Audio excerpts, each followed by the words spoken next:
Welcome back. And now the Treasury has compromised on its proposed 2 percentage point of VAT increase by opting for a half a percentage point hike in each of the next 2 years, cumulatively increasing VAT by 1% over the next 2 years.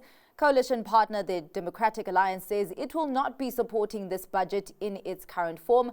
Party leader John Steenhuisen joins us now with greater detail. Thank you so much for your time, John. Just to start off the conversation, there are disagreements with this budget, but of course, no different story than what we saw a few weeks earlier, where the budget was delayed and postponed because of disagreements. I'm just wondering, what was the difference between allowing it to be tabled today and postponing it initially? Well, obviously, the Minister of Finance took a decision, along with some of his colleagues, that they were going to table it.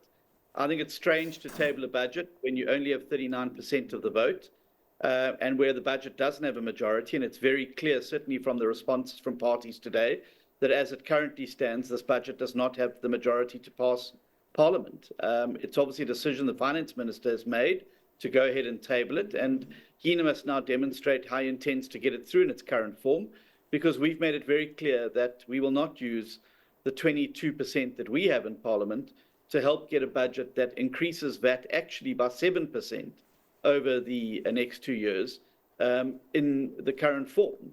And that we don't believe that this particular move, which is going to make it a lot harder to deal with the cost of living crisis in South Africa, is going to speak to the growth and jobs agenda that we need if we're to move our country off the middling 0.6% economic growth into real economic growth territory of around 3%.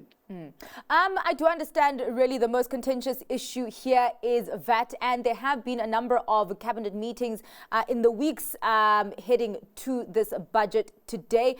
And I'm just wondering, John, on your side, I mean, because Treasury has been very clear that for us to spend what we need to in terms of getting economic growth going, we do need to increase our revenues.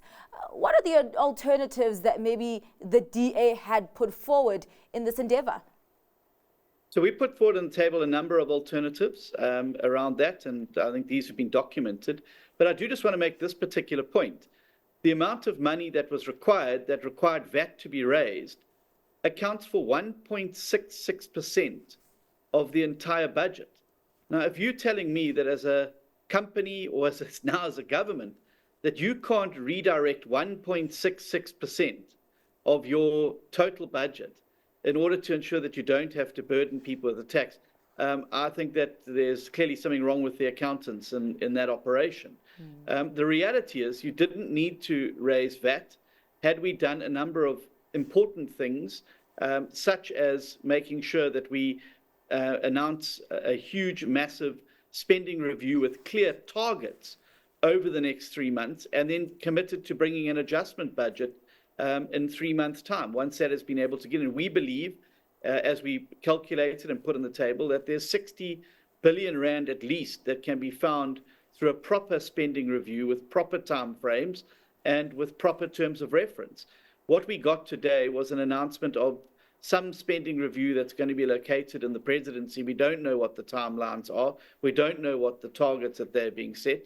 And a lot of it sounded a lot like promises that have been made before.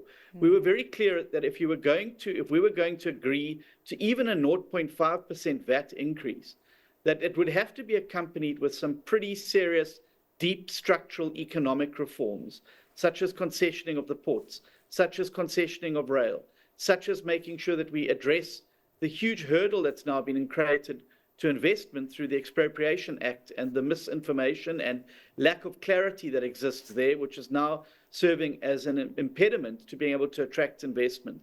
These sort of are the things that are holding South Africa back, and why we're sitting with 0.6% when we should be fighting for growth. And the reality is we're going to be back here in October for the adjustment budget. We're going to be back here in February next year unless we go all out for growth in South Africa. This current budget does not speak to jobs and growth, and we've been clear that's why we joined government. And if we're going to be prevented from doing so, then we have to question what's the point of having us there if we're not able to get front and center on the jobs and growth agenda. John, you talk about a spending review with clear targets. Has the DA identified specific pockets that don't need to take up as much space as they are taking in terms of our spending? Yes, in every department there are pet projects that nobody wants to give up, but which have to be measured against their efficacy and about what they actually set out to achieve.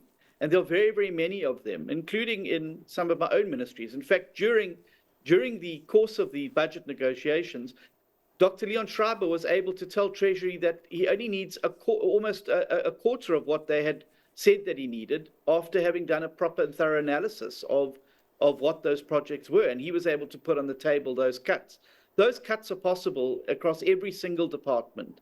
Obviously, what you want to do is make sure that your frontline services are maintained, and you don't want to cut to the bone in those areas. Yeah. But certainly in many departments, there are things like international travel that can be cut back on. There's things like catering that can be cut back on. There's things like transport and related costs that can be cut back on.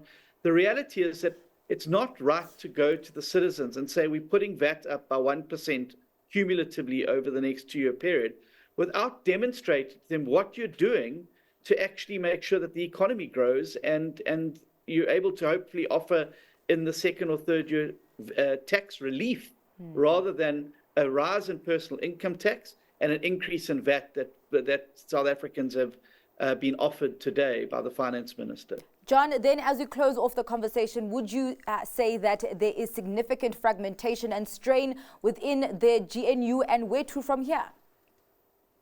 Well, I think that there needs to be a realization that this is a coalition and that sometimes other parties need to get something. It seems to me that there's a view amongst the ANC that the DA has to compromise on everything in order to get things over the line, and they never have to give anything up, whether it's the negotiation over cabinet seats, committee chairs in Parliament, various pieces of legislation. It's always the DA that's expected to, make a compromise and suck it up.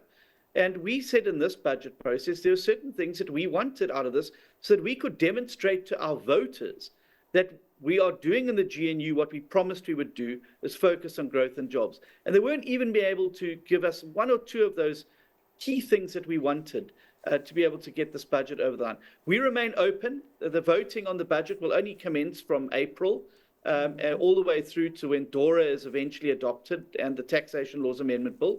We remain open. We're willing to talk, but it has to be on the basis that this is power sharing, not us cohabiting in some government where it's just the ANC's way or the highway every single time. They got their VAT increase. We want to get something in return so that we can go back to our voters and say very clearly, this is what we are doing to be able to create jobs and grow the economy. Well, thank you so much for your time and for your insights there. John, of course, we will be keeping a very close eye on those developments. That was John Steenhuisen, leader of the Democratic Alliance.